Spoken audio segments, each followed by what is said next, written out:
Petero. Ana muujiza, amuka kiwete. Na dururu hana, si kwanza angepea hiyo kiwete shilingi.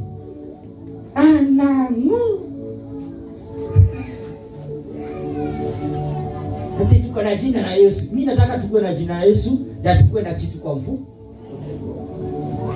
Si jina la Yesu na unaenda pale kwa faite, unaenda ipatie majani ya kobori, ipatie chumvi ya kobori, ipatie kiberiti ya kobori.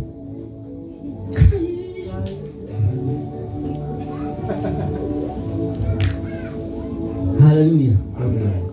Wale washirika wa hii kanisa, nataka tuitoke kwa hii wimbo ya kasoko kasoko habari nanga.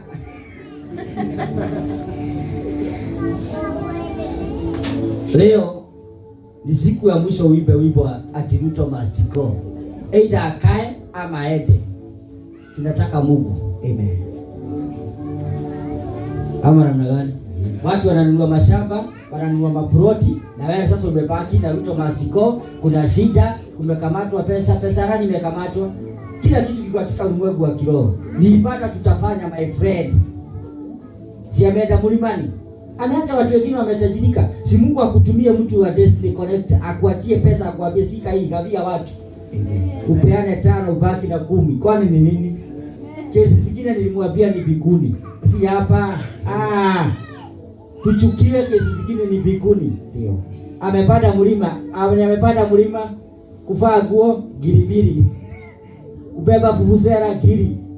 Kupiga vigeregere 500. Watu kwa sasa hivi unanuka chapati. Si Mungu akutumie wako uache wimbo wa kuimba hiyo. Amen. Hallelujah. Amen. Isaia 6